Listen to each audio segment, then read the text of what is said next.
Jack, along with being a wrestler, he's also he sells lawnmowers, and he takes shit from his fucking punk snot-nosed boss, which I can relate to. This is why I don't like working a regular job, because you end up working for a little snot-nosed punk that gets on your nerves and you want to punch their fucking lights out.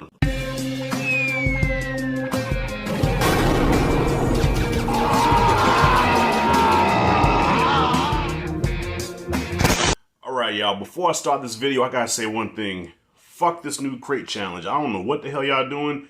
There are easy ways to kill yourself. Okay, you can jump in shark-infested waters. You can go to Mike Tyson's house and pick a fight with him. Or just get in front of a group of people in Florida anywhere and catch the fucking COVID, alright? There's many ways you can kill yourself. This crate shit is fucking stupid and idiotic, and I wish people would stop posting it. With that being said, I'm bringing you my little 2 cents on the new episode of the show Heels, which debuted last week. I was very impressed with that episode, and I was hoping episode 2 can live up to that and keep the momentum going. And in a lot of ways it did, but then this was a somber episode. Like, okay, I'm not even gonna say it's a bad episode.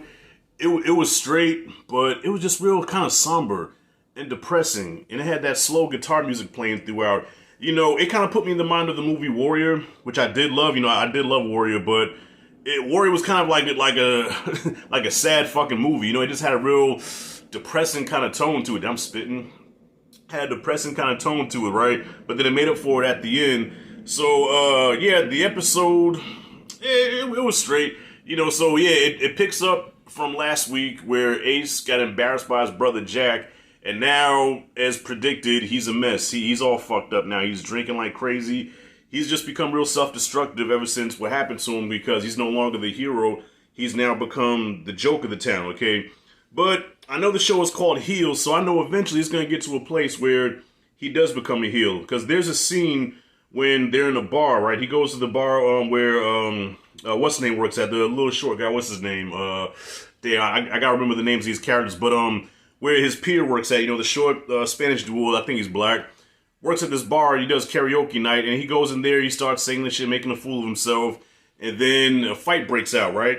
His brother Jack is watching. Okay, his brother Jack is watching Ace on stage, acting a fool, making a fool of himself, and roasting the crowd, and you can see the gears turning like, I think we might have something here. This guy, I could probably make a heel out of him, an effective heel, and that could be the ticket. That could be our way out, you know what I'm saying, or our way in. Because there's a rival promotion that's trying to buy their promotion, to buy Jack's promotion.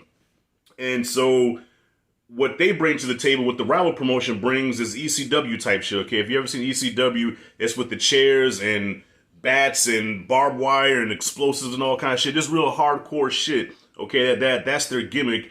Whereas in this promotion, I gotta remember the name, because it's CW, CDW, or CODW or some shit like that. But anyways, they're more about the soap opera element, the story element of it, which personally I prefer. I prefer the story where I follow what's going on, the drama, what's going on with the wrestlers, and why I want to see them fight, as opposed to just damn near killing each other with staple guns and shit, okay?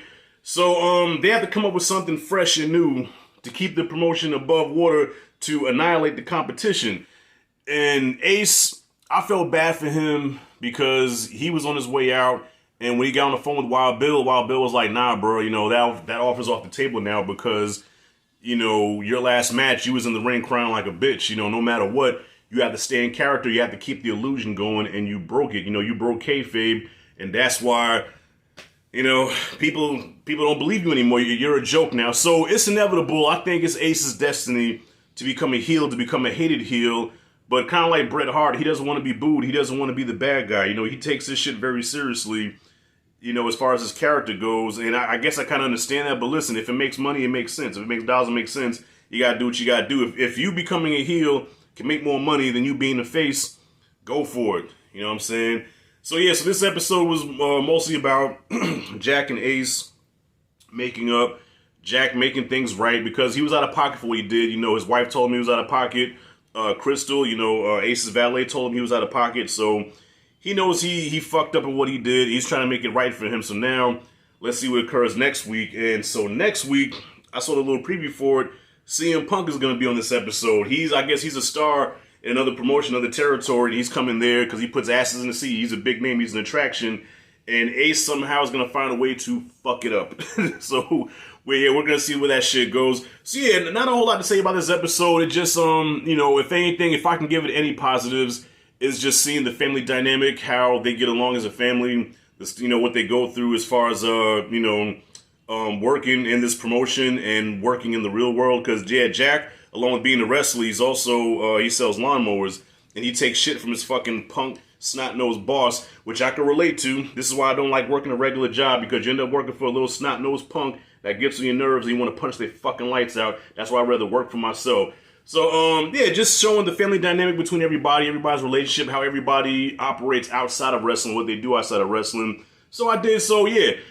I don't want to come off like I'm shitting on the episode, because I'm not. It's just, it really had a depressing tone to it, and hopefully it picks up a little bit next week. That hopefully the energy picks up a little bit and give a little bit more excitement. But I did enjoy the characters, and I did like what they brought to the table. So yeah, I dug the episode, not as much as last week's, but I thought this one was cool. So anyways, that's my 2 cents on it. What did you guys think of this episode of Heels? Comment freely below. Let me know what you thought about it. If you like and dig this content, hit that like and subscribe. Notification bell in the corner. This is Rashad G signing out. See you in the next video.